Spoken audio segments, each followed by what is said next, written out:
very warm welcome to you all, and also the students from IILM and Banyan Tree, and there are students from Sri Ram School, and if there are any other students, please welcome for everyone.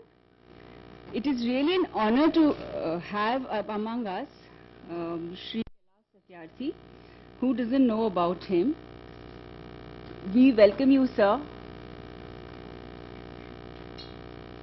May I request Malvika Rai, past President FLO, to please present a green certificate to Mr. Kailash Satyarthi. Sir, we plant trees in your name instead of presenting cut flowers. This is in our line with our efforts towards conservation of nature.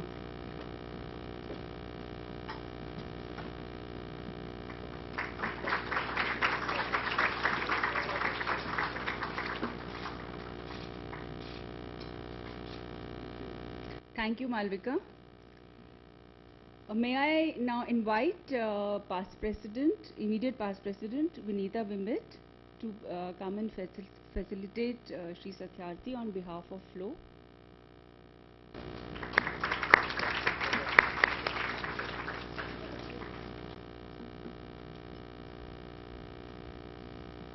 May I request Vasvi Bharatram, FLO President, to present a green certificate to Ms. Vinti Dev, founder the Script, a strategic communication company, who has been instrumental in putting together today's event.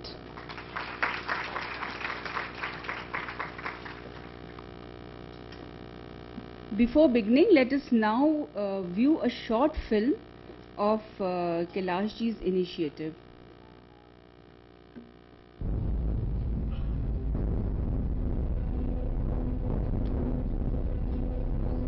Nobel Peace Prize for 2014 is to be awarded to Kailash Satyarthi for the struggle against oppression of young people and children.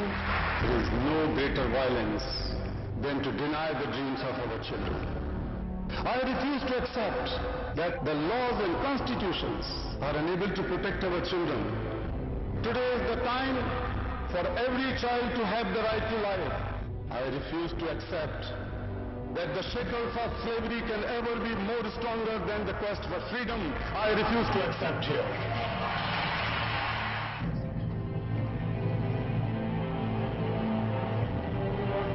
Getting a greeting like this is all the reward Kailash Satyarthi needs for freeing these children from the life of slavery. He tries to give these kids the childhood they missed. Do you think these kids see you as a Nobel Peace Prize winner? I don't think they see you as friend or brother or something like father. I have looked into their frightened and exhausted eyes. I've held their injured bodies and have felt their broken spirits. I refuse to accept that children belonging to certain sections of society are bound to work for others at the cost of their childhood and freedom and education. If the children are exploited, if the children are deprived from their childhood in any part of the world cannot live in peace. The world cannot be human. It's not often the two winners of the Nobel Peace Prize get together, but it happened yesterday when President Obama met Kailash Satyarthi. They were joined by 3 children who were rescued from child trafficking and forced marriage. You cannot live in isolation. All the problems and solutions are interconnected. And so the problem of child labor in any part of the world is your problem. Satyarthi organizes raids with local police, but sometimes employers are tipped off and waiting for him armed. I've been attacked many times in my life. You had a gun to your head. What are you here? This is dangerous work for the streets. Somebody has to pay the cost for freedom. It does not come unbuilt. So if not freedom, who else will do it? Come on, all right. Who won the Nobel Prize, he asks. Their reply, all of us kids.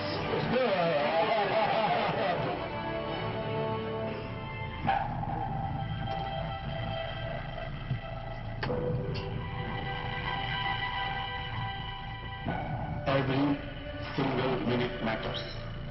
Every single child matters. every single childhood matters.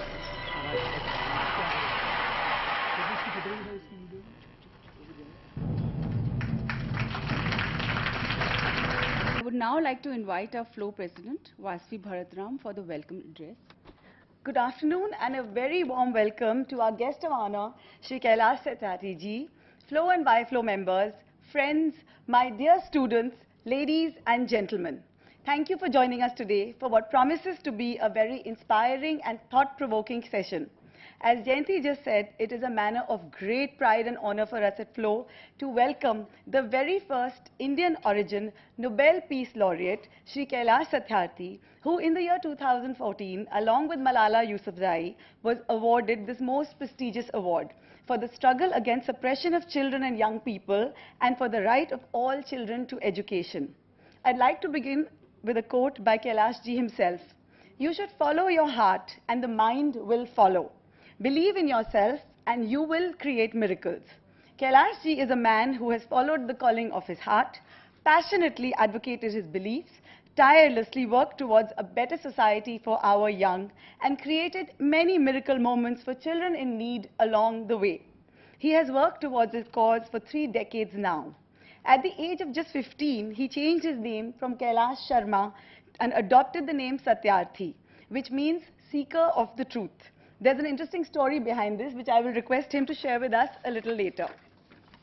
The story of India is one of growth, but also of challenges.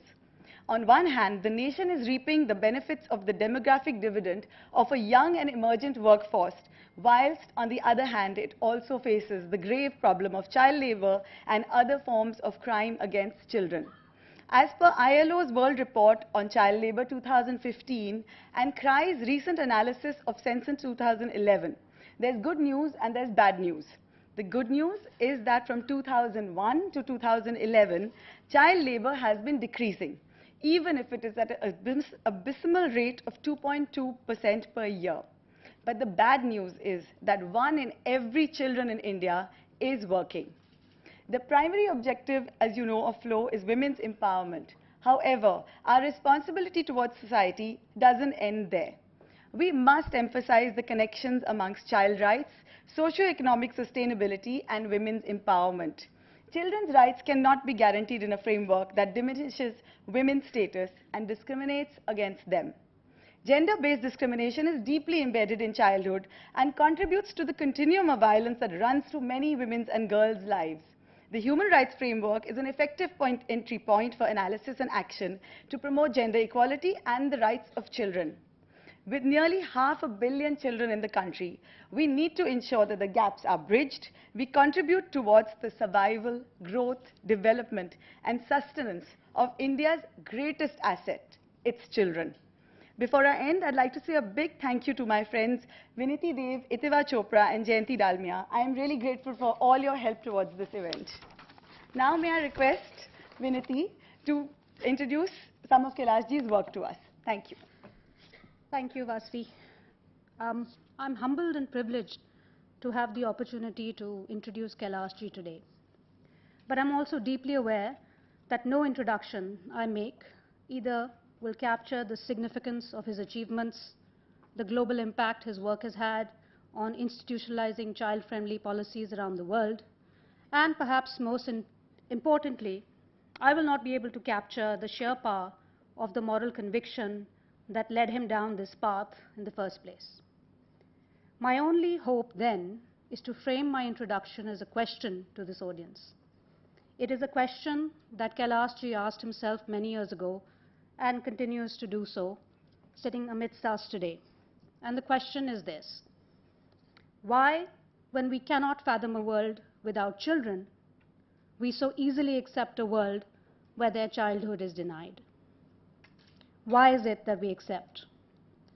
Kailash ji refused to accept, and his entire life's work has happened as a result of that answer, which was that he refused to accept. In his Nobel Prize acceptance speech in Norway, he said, "I refuse to accept that all temples and mosques and churches and prayer houses have no place for the dreams of our children. I refuse to accept that all laws and constitutions police, and judges are unable to protect our children. I refuse to accept that the shackles of slavery can ever be stronger than the quest for freedom. Kailashji's journey began with the refusal to accept, and it is the single motivating factor that propels him forward today.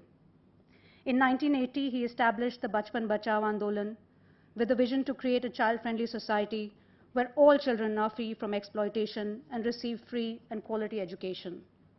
BBA has since then rescued and rehabilitated 84,000 children, and the numbers grow as we sit here today.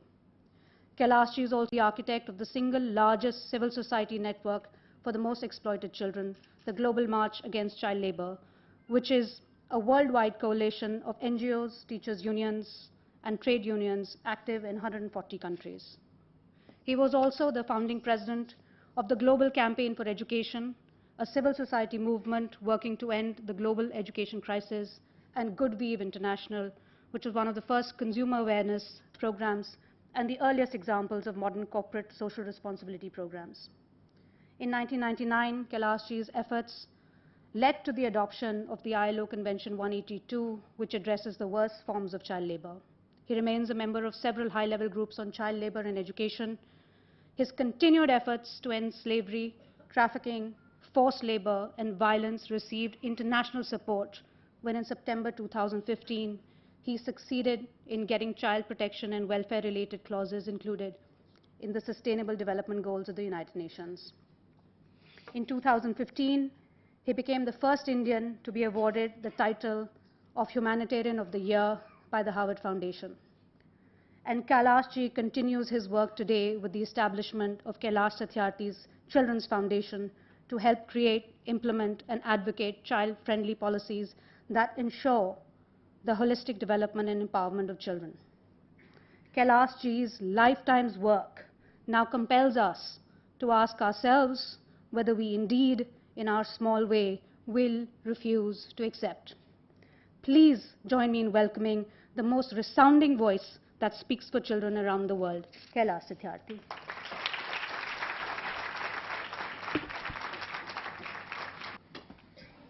मुझे इसकी ज़रूरत नहीं है।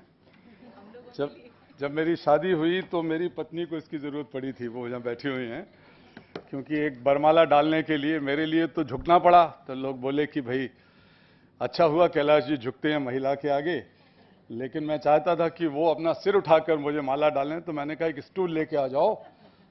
तो इस तरह का एक बड़ा सा स्टूल रख दिया गया। Thank you.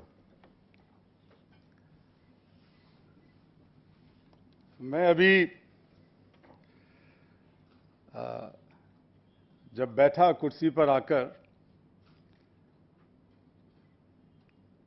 तो सबसे पहली वी आके बैठी, तो मैंने सोचा कि victory is now close to me, and suddenly I saw that there is another V on the other side, my left side.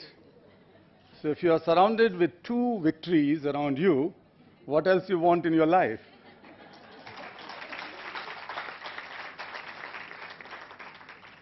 और बहुत सारी वी यहाँ बैठी होंगी.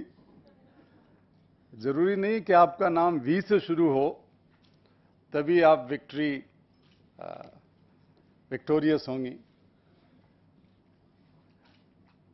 इस हॉल के अंदर मैं जितनी एनर्जी महसूस कर रहा हूं,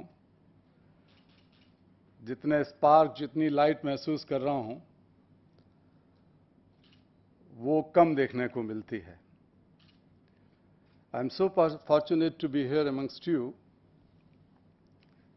because I know that my wife, my mother, my own sister were responsible for shaping me, and whatever I have accomplished in my life, they were the backbones.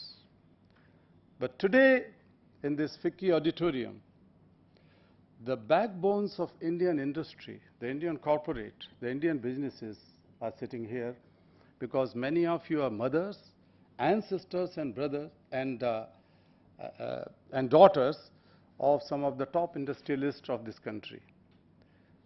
तो आप लोग देश की रीढ़ की हड्डी हैं यहाँ पर मौजूद. And especially when I'm talking about the issues of children, no one else could be the better audience than the mothers themselves or the sisters themselves. And you are amongst them. लेकिन don't think कि जो बात ये कह रही हैं मेरे लिए बड़ी बड़ी बातें, उससे आप थोड़ा सा ये सोच लें कि you are listening to a huge celebrity or something very special or outstanding. Normally people believe that a Nobel laureate is someone who is very outstanding. But let me share with you a story. There was a journalist who was driving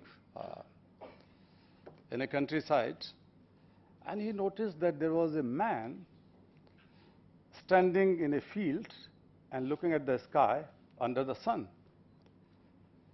And that was the summer noon. So that made this journalist curious. He slowed down his car and started looking at that guy. And this man was just standing like that and looking at the sun. So journalist stopped his car and came close to him and asked, "Sir, what are you doing in this open sky, in this field?" And there was no crop in the field. So this man said, "Don't disturb me, please." So he waited for 10 minutes or so, and then asked again, "Sir, what are you doing? May I ask?" Then this guy replied that, "Don't disturb me, please. I am working for the Nobel Prize." So he looked here and there that this agriculture worker or a farmer, how he is waiting for a Nobel Prize. So he asked, "Sir, may I ask, how would you get the Nobel Prize?" So this man replied, "I read in my childhood that if you are outstanding in your field, you will get the Nobel Prize." So you can look at me, I am outstanding in my field, so I got the Nobel Prize.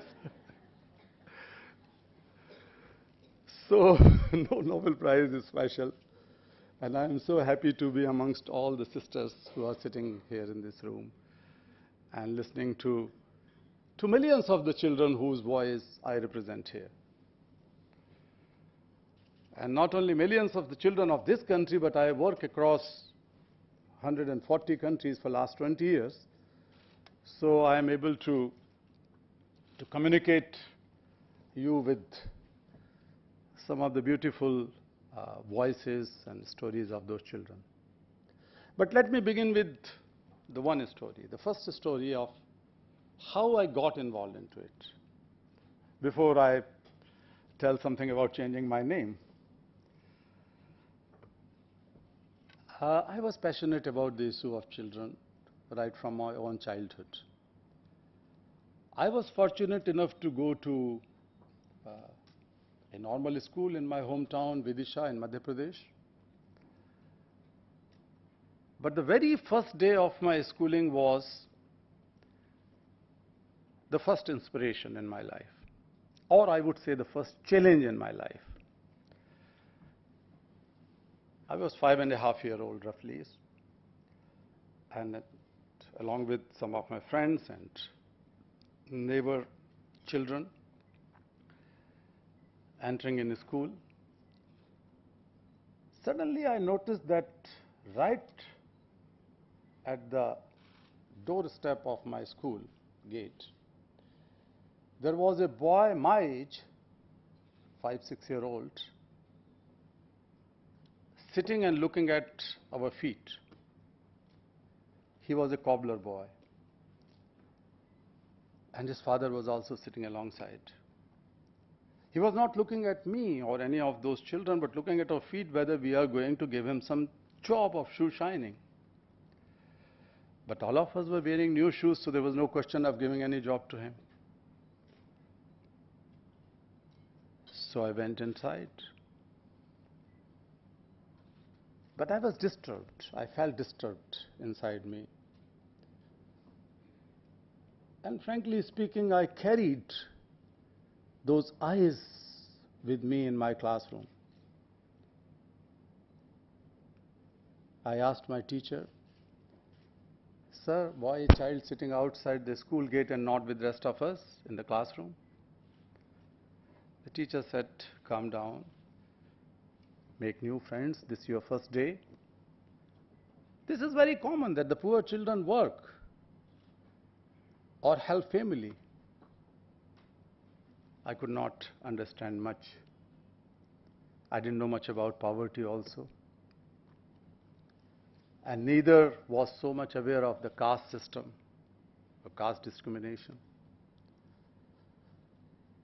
So when I went back, I saw the boy still working, and the next day and next day.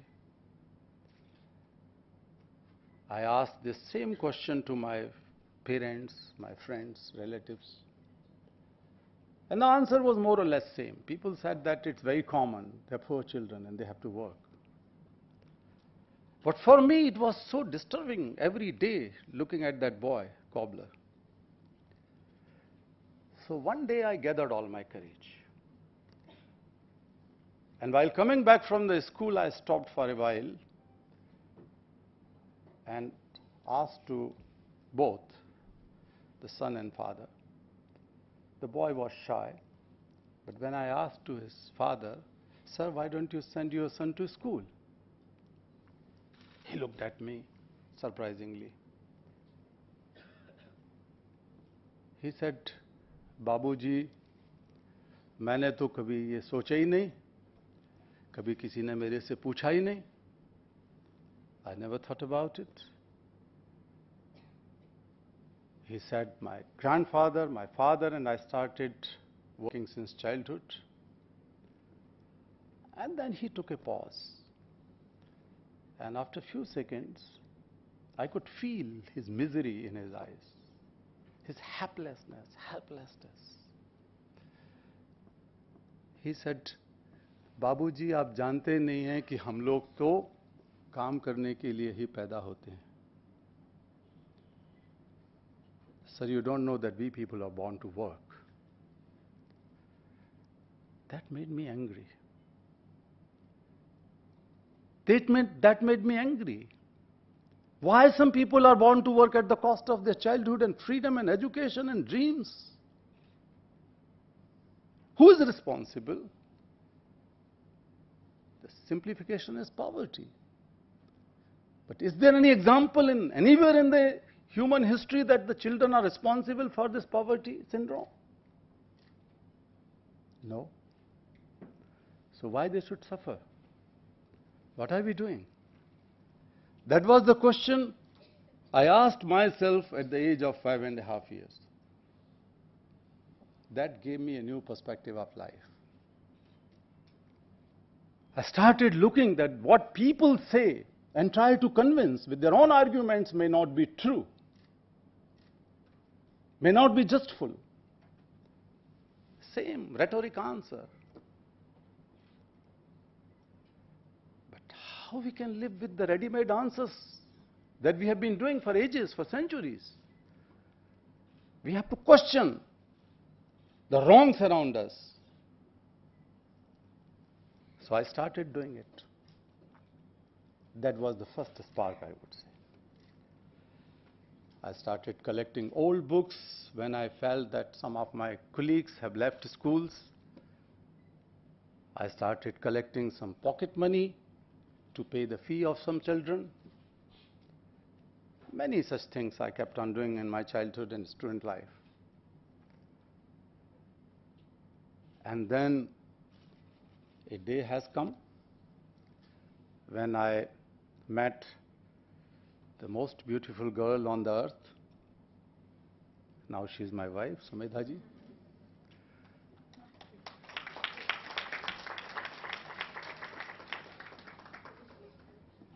And I keep on saying that she is still the most beautiful human being. It is not because I am in the midst of all those women and my dear sisters, but it is true.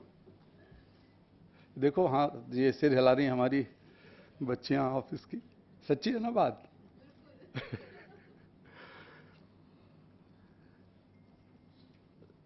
So we got married finally.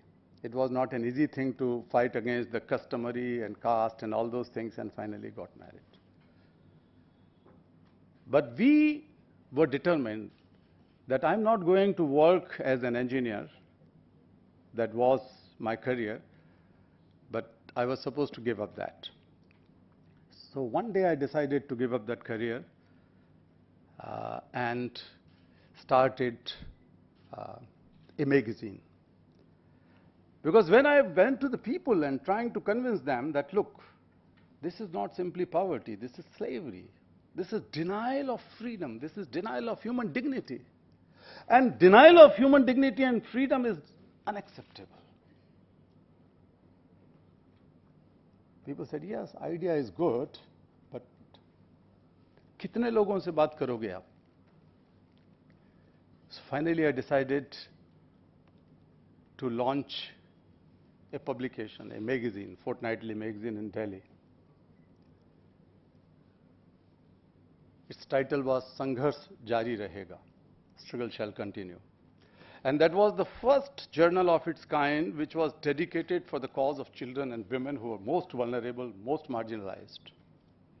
That was something new in Indian journalism because the humanitarian or human rights journalism was not yet born in the mainstream media. That was in 1981. One day, a desperate father knocked my door.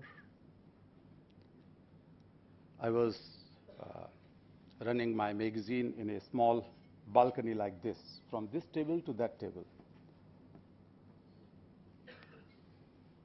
That was the kindness of a friend of mine who gave me this balcony to start work. So this man was knocking the door and I went and he took out an old copy of that magazine and asked me, "Sir, can you tell, am I at right place?" I said, "Yes." I let him in, but he fell down on floor and I could not understand what was happening. I was also shocked. He was fainted. I brought him some water and tea later on. And then he was holding my feet and crying badly and said, "Babuji, meri beti ko bacha lo. Please save my daughter, sir." He was crying and he could not utter any other sentence. Meri Sabo ko bacha lo. So I understood Sabo must be the name of his daughter. His 15-year-old daughter was about to be sold to a brothel. I started writing his story. And I was shocked to learn that how 17 years ago, he, along with his newly married wife and a number of other families, were lured away from his native village in Aligarh district to Sirhind, in a village near Sirhind in Punjab, hundreds of kilometers away. And during those 17 years, no salary, no money, no freedom. They were confined to the fence brick kiln area, making bricks. Children were born and grew up there, including 15-year-old. One day, the parents saw that some unknown people came to buy the girl, and they were from Delhi brothel, from GB Road. You're all mothers, many of you.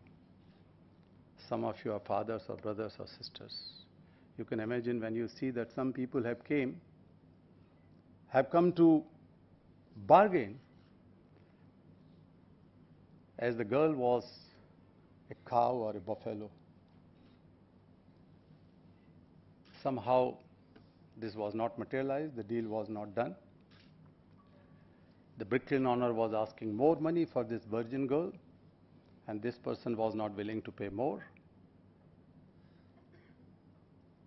That was just by chance. Basal Khan was the name of that guy, the father, who jumped into a brick-loaded truck in the middle of night without knowing where the truck was leading to.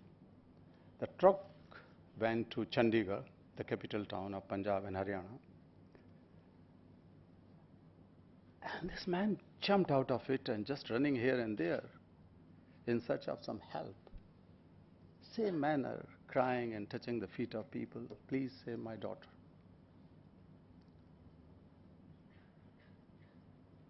Coincidentally, he came across a person who was the subscriber of my magazine. And this gentleman didn't know how to help him, but gave him a copy just to come to me so that I can publish his story, and perhaps the government or police can listen to it. He came with this expectation. But when I was writing that story, I don't know when I gave up my pen, I started thinking, if she was my daughter, what would I do? If she was my sister, what would I do? I'm not going to write the stories and wait for the government response. I will hold the whole world upside down. I will do whatever I could do. I cannot leave my daughter or sister like that. I told Vasal, I am going to go with you. I am going to rescue your daughter. He said, no, these people are notorious criminals. They will kill you and me. I said, no. I said, you will stay with me tonight and a couple of more nights. I will arrange something. I brought him to my home, and my home was a storeroom which we were the tenant in a government property near the New Delhi station, the government quarter. That was 8 feet and 10 feet small room where my wife, I, and my 1-year-old son was living. So Vasal was brought there.